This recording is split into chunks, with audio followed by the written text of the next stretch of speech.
This is the Choosing Joy podcast with me, Jodi Lynn Turpin. Take a breath, feel it all, choose joy anyway.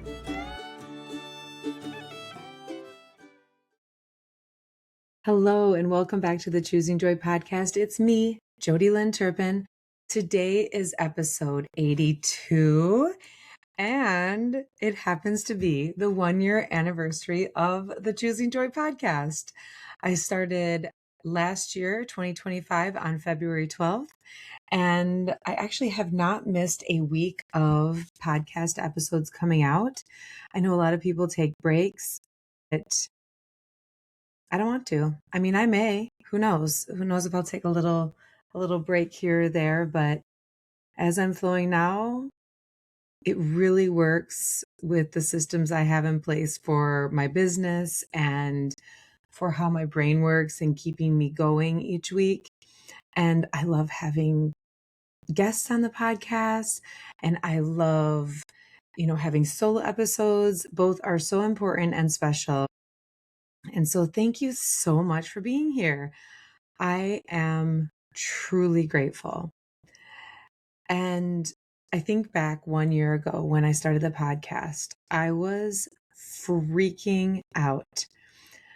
I was gifted this idea from myself to start a podcast specifically about choosing joy. And I did not want to do it. I didn't want my face to be on a camera. I didn't want my voice out there that much. I was afraid of how it would be received, just all the things, normal self-sabotage kind of things. And I have learned so much about myself in this past year. Number one, I like speaking in front of people. I like talking about what I know. I like all of the ins and outs of the podcast, like posting it and coming up with captions and putting it on social media and Pinterest and all the things. It has been a beautiful learning process all the way along. And thank you for the new listeners. Thank you for the people who listen to every one of my episodes. I know who you are. I'm so grateful for you. Thank you for your feedback and your cheerleading and love for the podcast. And for me, it means so much to me. And before I get talking about some of the amazing guests I've had on over the past year, I wanted to ask everyone, what do you do when you are gifted with an idea? When it floats in, sometimes it just lightly lands in the middle of your brain or in your heart or even in the pit of your stomach. And sometimes it comes in a little bit more intense, right? Like it's almost like you're getting slapped in the forehead or your body is being shaken. Like, this is it. This is the idea. What do you do first? Do you sit with it and kind of flirt with it? See if it's something that you would like to hold on to or let it go and pass it to the next person? Or do you just say, oh, that was a good idea. And then that same idea comes back stronger the next week and then the next week and the next week, and it won't leave you alone. I like those kind of ideas because I know they're really for me and not just passing through me. Because sometimes I get ideas for the people around me and they come in very strong and I'm like, that's weird. Why would I do that kind of thing? But it's not for me. Maybe it's for my husband or one of my kids or a friend, or most of the time the women that I'm working with one-on-one. So I have to, obviously I let those ideas go because they are not for me. They're for someone else. But what do you do? And then especially when that idea scares the crap out of you, where it's not even fathomable. Fathomable? That is not how you say that. A bull. I still can't say it. I just said it. Fathomable. In your brain, you're like, no way. I am not going to teach about joy. No way am I going to share that very traumatic thing that happened to me that I've learned and grown through. No way am I going to teach people how to garden. No way am I going to do this or that or the other thing. But it's placed in your heart for a reason.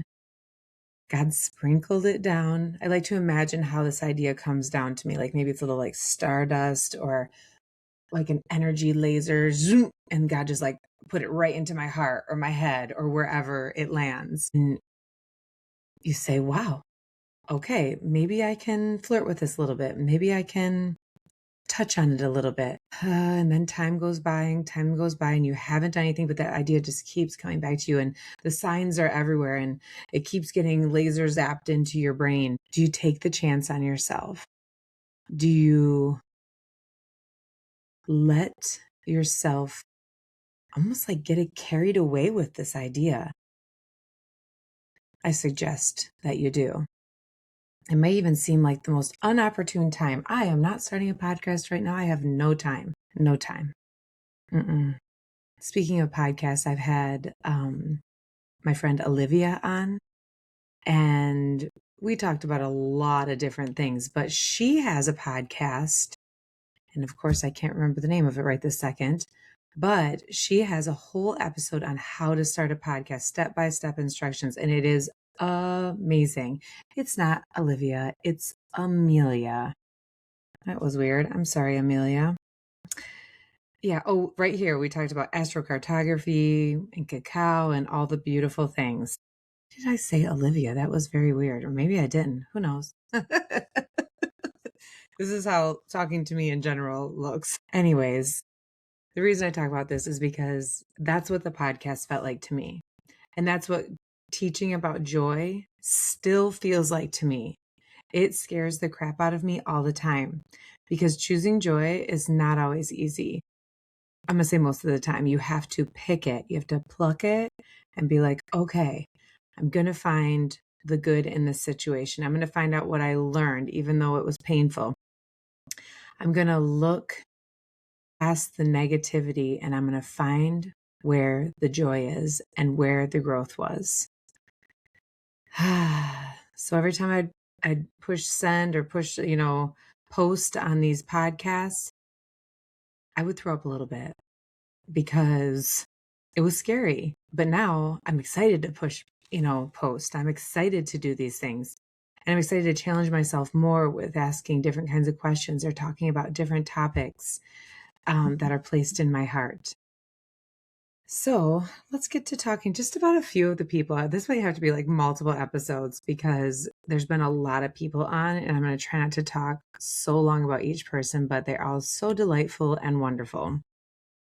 So my first ever podcast, and it was a 2-part because it was so long, was with Radine. And honestly, both those episodes had so many people crying. She spoke about sound healing and her adventures as a mom with a child who is deaf. And honestly, it is worth a listen. Episode 1 and 2 of my podcast had more listens and more comments, likes, and shares than any other podcast I've done. 1 and 2 with Radine. Amazing. Radine, we've got to have you back on because everyone needs to know what you're up to. She's constantly changing and healing and growing and moving forward with everything that she's doing. She's a lifelong learner and just always putting just more in her buckets of understanding. And those are 2 really good episodes. And then episode 3 is with my friend Michelle. And it's really funny because we talk about, well, it's not funny of these words, but we talked about dyslexia and like the way she works with children and lots of different things. But Michelle, when we recorded this, she was pregnant, but not really telling anyone at that point. And then her daughter just turned 1 last month. So that's really exciting. And this is a great episode, especially about needing resources if your children learn a little bit different and you need maybe a different look at how to communicate with the school system if you're using public schools or any kind of school, or even just teaching your kids on your own. Michelle is a great asset for any information. I completely just reach out to her. Reach out. It will be wonderful. And then one of my super popular episodes is with Miss Rita when we're camping. Everyone has asked me to have her on again because she's just so delightful and sweet and chose to become a yoga teacher at, I know I'm going to get this wrong, Rita, at not a very young age, I think around 65. And she's traveled all over teaching. And Rita has been an extreme influence in my life for being a lifelong learner. She's always reading or taking a class or learning about the next thing. And I'm very honored to call her one of my friends. I only get to see her once a year when we're camping, and I'm going to try to, again, we tried last year. We talked about it like the whole time we were camping for like 17 days, and we just never sat down to record a podcast. Maybe this time it could look a little different, maybe just around the campfire. Yeah, well, to try that. And then I've had Emily Moran on a couple times. So she's in episode 7. And then she was also during Spooky Month. And I'm trying to find the number for that episode. But it's one of the later numbers. That's okay, though. Oh, right here, episode 64. And we talked about autumn magic and ghostly whispers. Emily is a wealth of information about connecting to your intuition and your, the purpose that lives within you. And she speaks about motherhood. And when we recorded this first episode, she was a new mom. So that's really exciting to see as moms go along, because when you have a newborn, it's one feeling, but when you have a 2-year-old, life changes in a completely different way. I highly suggest those episodes. Emily also has her own podcast, and she offers so many different things. I feel like I need to link every single person below in the show notes. That would be a lot. Maybe just check out the episode number and then find the person. That's a lot to do too. I'm asking a lot of you. But it's worth it. Like, all of these episodes are so special and so unique. I'm honestly only gonna be able to get through a few people because I'm already talking for so long. So another person I had on, this is episode 8, is Angela.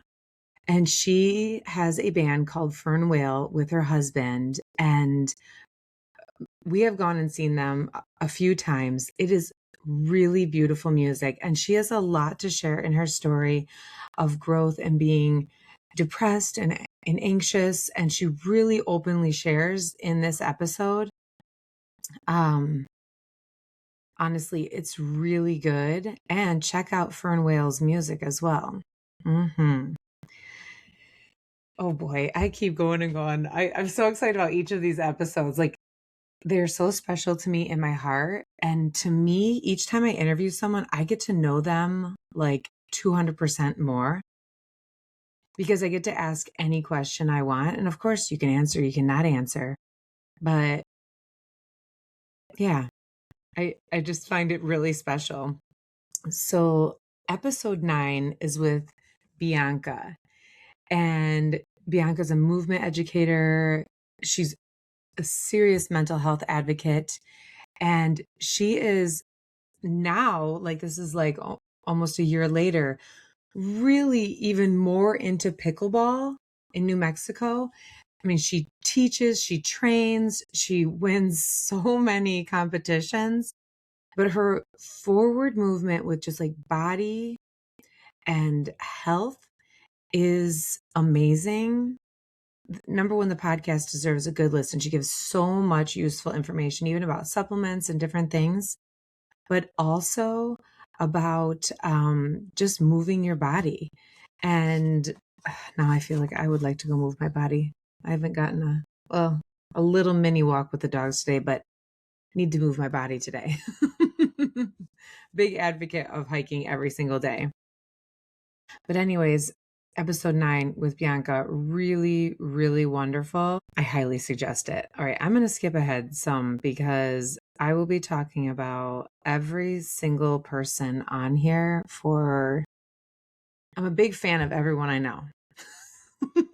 That's pretty much what I have to say about that.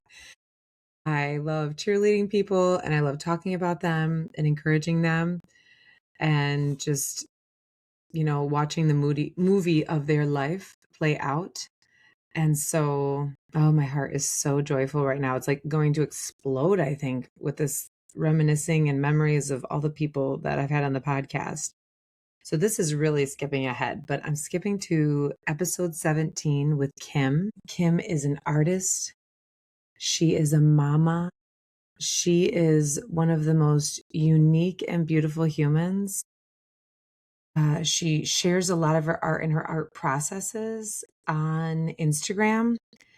And also, she holds women's gatherings that look absolutely delightful. If she wasn't so far away, she lives in Canada. I would be attending all those. And as I've told everyone before, I'm super picky about what I attend and what I don't attend for gatherings. So give that one a listen. It's a beauty. Oh boy. Okay, I'm gonna talk about one more person, and then maybe next time I can talk about some more of the people. Episode 25 with Rachel Carter. Rachel is a garden expert in the Metro Detroit area. Her classes and offerings fill up very fast, so you gotta want it. Because honestly, she's so knowledgeable about gardening in general. I remember during the episode, I felt like such a ding dong, but that's okay. I learned something and I love learning. But I said, what do you use for mulch and stuff around your plants and your flower beds? Because I feel like I have so many weeds. And she's like, fill it with a plant. And I don't know why, but that was the most obvious thing that I never thought of. And so thank you, Rachel, because this year I'm filling in the plant, the flower beds with a lot more so that the weeds don't just take over everything. Hello. But yeah, give that one a listen, especially now that we're getting into springtime. Her email, 100%, the email that Rachel sends out is, I'm sorry to everyone else, but by far my favorite email. It's full of knowledge, And she's doing a 7-day, informative emails right now. Dang, they are so good. There's one on garlic, and then I don't want to give it all away if you're signing up. And then I think I saw the next one was nasturtium. But dang, those are really, really good. I don't know. Rachel, congratulations on your email as well, because it is amazing. Okay. Seriously, thank you to everyone who's been on the podcast. I'm going to talk about everyone eventually, but I'm just so grateful that everyone shares so openly and, answers my questions. People don't have to answer my questions, and shares so kindly and joyfully, because the amount of messages I have received because of all the different guests that have been on my podcast, helping this person and helping that person, it's phenomenal. And so thank you. Thank you, thank you, thank you. I have some amazing guests coming on over the next few weeks. And yeah, this is just really exciting. And honestly, my heart is filled with so much gratitude every time I post about the podcast or just anything to do with it. It's really special and it's a unique outlet. So if you're thinking about starting a podcast, I suggest it, because the right people will listen, the people who want to hear you, the people who need to hear you, they will listen. Even if you only help or change one life, just one, it made the whole experience 1000% worth it. And also, I wanted to say, if you're interested in connecting to me for my one-on-one work or on my email list, I'm working on getting better at it. The links are all listed below. And my gentle, joyful notes go out once or twice a month. And it's just a nice way to connect to some more joyful information and how I feel into joy and connect to choosing joy more often. So I'm grateful you're all here. and I will talk to you soon. Keep choosing joy. You've been listening to the Choosing Joy podcast with me, Jodi Lynn Turpin. Be gentle with yourself, trust the timing, and keep choosing joy again and again.